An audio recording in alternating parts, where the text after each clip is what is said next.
आपके खून में कैल्शियम का लेवल कितना है? क्या आप कोई ऐसा बेहतर टेस्ट कर सकते हैं जिसकी मदद से जो दुरुस्त लेवल है, जो ठीक लेवल है, जो एक्यूरेट लेवल है कैल्शियम का, उसका पता लगाया जा सके।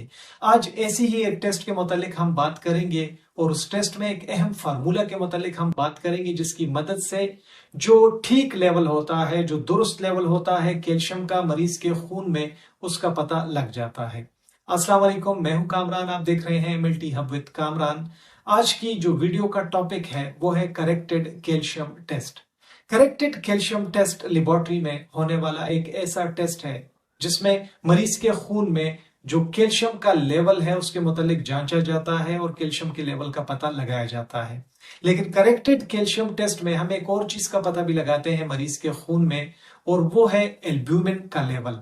क्योंकि इस टेस्ट में जो कैल्शियम का दुरुस्त लेवल हमें पता चलेगा तो वो इसी एल्ब्यूमिन की मदद से पता चलेगा, इसलिए इसमें एल्ब्यूमिन का टेस्ट भी किया जाता है। पर्पस क्या है करेक्टेड कैल्शियम टेस्ट का? क्या मकसद है इस करेक्टेड कैल्शियम टेस्ट का? तो मकसद एक ही है, जो एक्यूरेट लेवल है, जो ठीक लेवल है, जो दुरुस्त लेवल है कैल्शियम का, वो मरीज के खून में हम पता लगा सकें, लेकिन इसके साथ साथ एल्ब्यूमिन के लेवल के मुतालिक भी हम जानते हैं। यहां पर ये करेक्शन जो कैल्शियम की है, जो दुरुस्त लेवल है कैल्शियम का, वो जानना बेहद जरूरी होता है बाज़ औक़ात कुछ मरीजों में।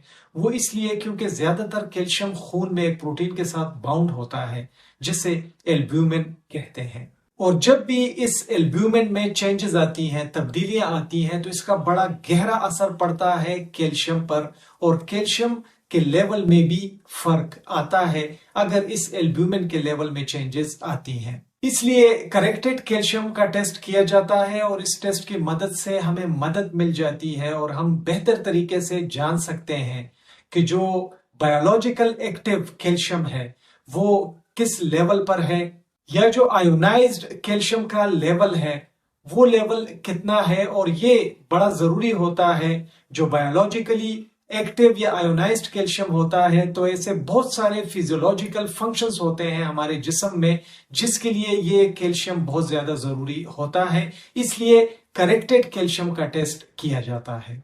अभी जानेंगे उन वजहों के मुतालिक जिसके लिए ये टेस्ट किया जाता है, और इस टेस्ट की मदद से उन वजहों का पता चल सकता है, उन कंडीशंस का पता चल सकता है। तो वो कंडीशंस हैं, पहले नंबर पर है असेसमेंट ऑफ कैल्शियम स्टेटस।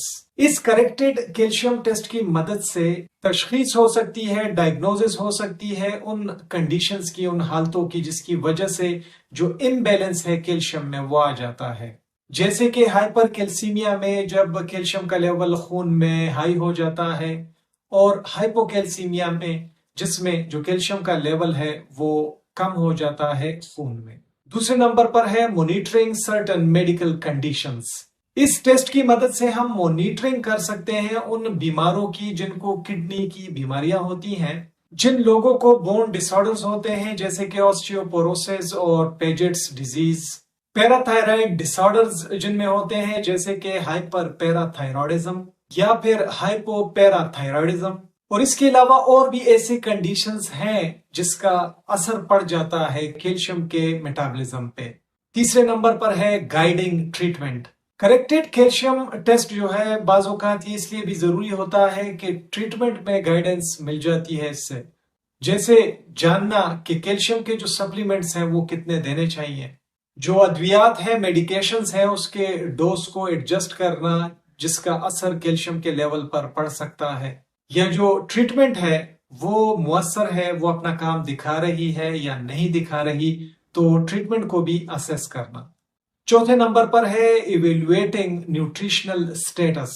इसकी मदद से जो बीमार है उसमें न्यूट्रिशनल स्टेटस का पता भी लगाया जा सकता है, खासकर वो लोग जिनमें ग़िज़ाइयत की कमी होती है या ग़िज़ाई अज्जा की कमी होती है, या ऐसे लोग जिनको ऐसी हालतें होती हैं, ऐसी कंडीशंस होती हैं जिसका असर पड़ता है प्रोटीन मेटाबॉलिज्म पे। पांचवें नंबर पर है प्री ऑपरेटिव इवेल्युएशन। कुछ केसेस में जो करेक्टेड कैल्शियम टेस्ट है तो ये इस मकसद के लिए भी किया जाता है कि प्री ऑपरेटिव जो इवेल्युएशन है वो हो सके और पता लगाया जा सके मरीज का जो ओवरऑल हेल्थ स्टेटस होता है, اور ان رسک فیکٹرز کا پتہ لگایا جا سکے جو کہ سرجری میں کمپلیکیشنز کر سکتی ہیں۔ نارمل رینج کے متعلق جانتے ہیں کہ کریکٹڈ کیلشیم ٹیسٹ جب کرتے ہیں تو اس کا نارمل رینج کیا ہوتا ہے؟ تو اس کا نارمل رینج ہوتا ہے 8.5 سے لے کر 10.2 ملی گرام پر ڈیسی لیٹر۔ ابھی سٹیپ بائی سٹیپ ہم جانیں گے کہ یہ ٹیسٹ کیسے کیا جاتا ہے۔ پہلے نمبر سٹیپ میں ہم سیمپل کلیکشن کرتے ہیں، مریض سے خون کا نمونہ لیا جاتا ہے، لیکن یاد رکھیے گا EDTA ٹیوب میں آپ نے خون کا نمونہ نہیں لینا، آپ جیل ٹیوب میں لے سکتے ہیں، ریڈ ٹاپ ٹیوب میں لے سکتے ہیں، گرین ٹاپ ٹیوب میں لے سکتے ہیں خون کا نمونہ ایک ہیلتھ پروفیشنل لیتا ہے، وہ نرس بھی لے سکتا ہے، ڈاکٹر بھی لے سکتا ہے، لیب ٹیکنالوجسٹ بھی لے سکتا ہے۔ ایک سیرنج کی مدد سے خون کا نمونہ لیا جاتا ہے۔ دوسرے نمبر پر جو سٹیپ ہے وہ ہے preparation of reagents and equipments. Test کرنے سے پہلے یہ یقین دہانی کر لیں کہ وہ سارے ریئیجنٹس آپ کے پاس موجود ہیں، وہ اکوپمنٹ آپ کے پاس موجود ہے جس کی مدد سے آپ کریکٹڈ کیلشیم کا ٹیسٹ کریں گے۔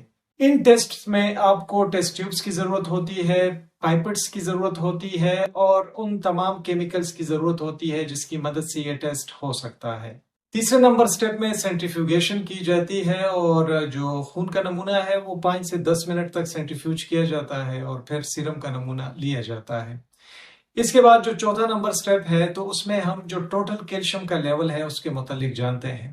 جو ٹوٹل کیلشیم لیول ہوتا ہے مریض کے خون میں، اس کے متعلق جو کیمیکل ایسے ہے وہ کیا جاتا ہے۔ اس کیمیکل ایسے کے لیے ہمیں ضرورت ہوتی ہے کلوریمیٹرک یا اسپیکٹروفوٹومیٹرک جو میتھڈ ہوتا ہے، تو اس کی مدد سے جو کنسنٹریشن ہوتی ہے، جو لیول ہوتا ہے کیلشیم کا، کیلشیم آئنز کی جو کوانٹٹی ہوتی ہے تو اس کا پتہ لگایا جاتا ہے کہ کوانٹٹی کتنی ہے ان کیلشیم آئنز کی مریض کے خون میں۔ پانچویں نمبر سٹیپ پر آتا ہے میجرمنٹ آف سیرم البیومن، جو مریض کا سیرم البیومن لیول ہوتا ہے تو اس کے متعلق جانا جاتا ہے۔ تو جیسے میں نے آپ سے پہلے ہی بات کی کہ کریکٹڈ کیلشیم ٹیسٹ میں البیومن کے لیول کے متعلق جاننا بھی بہت زیادہ ضروری ہوتا ہے اور اس کے لیے بھی کیمیکل ایسے کیا جاتا ہے تاکہ البیومن کا لیول پتہ چل سکے۔ یہ سٹیپ بہت زیادہ ضروری ہوتا ہے کہ اس ٹیسٹ میں البیومن کے لیول کے متعلق بھی جانا جائے، کیونکہ اگر البیومن کے لیول پر اثر پڑے گا، البیومن کے لیول میں چینجز آئیں گی، تو یہ یاد رکھیں کہ کیلشیم کے لیول پر اثر پڑے گا، کیلشیم کے لیول میں جو ریزلٹ ہے اس پر اثر پڑے گا۔ اس لیے کریکٹڈ کیلشیم ٹیسٹ میں جو البیومن کا لیول ہے یہ بھی جانا جاتا ہے۔ ابھی آتے ہیں کیلکولیشن آف کریکٹڈ کیلشیم پر، کہ وہ کون سا فارمولا ہے جس کی مدد سے ہم جو کریکٹڈ کیلشیم ہے اس کا جو لیول ہے وہ ہم جان سکتے ہیں۔ ایک مرتبہ جب ٹوٹل کیلشیم کے لیول کا پتہ چل جائے مریض کے سیرم میں اور البیومن کے لیول کا پتہ چل جائے مریض کے سیرم میں، تو ایک فارمولا کی مدد سے جو کریکٹڈ کیلشیم کا جو لیول ہے اس کا پتہ لگایا جاتا ہے اور یہاں پر جو البیومن ہے اس کی اہمیت کا پتہ آپ کو چلے گا کہ یہ کیوں اہم تھا۔ یہاں پر جو سب سے عام فارمولا استعمال کیا جاتا ہے کریکٹڈ کیلشیم کے لیول کے متعلق جاننے کے لیے تو وہ ہے جو ٹوٹل کیلشیم کا لیول آپ کے پاس آ جاتا ہے، جب آپ ٹوٹل کیلشیم کا ٹیسٹ کرتے ہو مریض کے سیرم میں اور جو ریزلٹ آ جاتا ہے تو اس کو آپ پلس کر دیتے ہو 0.8 کے ساتھ، ملٹیپلائی کر دیتے ہیں 4 کے ساتھ، جو ریزلٹ آپ کے پاس آتا ہے اس کو آپ مائنس کر دیتے ہو البیومن کا جو لیول آیا ہوتا ہے مریض کے خون میں، جو البیومن کا آپ ٹیسٹ کرتے ہو جو ریزلٹ آتا ہے تو اس کو آپ مائنس کر دیتے ہو البیومن میں، تو آپ کے پاس جو ریزلٹ آئے گا وہ آپ کا کریکٹڈ کیلشیم لیول ہوگا۔ بہت زیادہ شکریہ MLT ہب وتھ کامران دیکھنے کے لیے۔ ویڈیو پسند آئی ہو ویڈیو کو ضرور لائک کیجئے گا، دوستوں کے ساتھ شیئر کیجئے گا، ہمارے channel MLT hub with Kamran کو سبسکرائب کیجئے گا۔ اپنا ڈھیر سارا خیال رکھیے گا۔ اللہ حافظ۔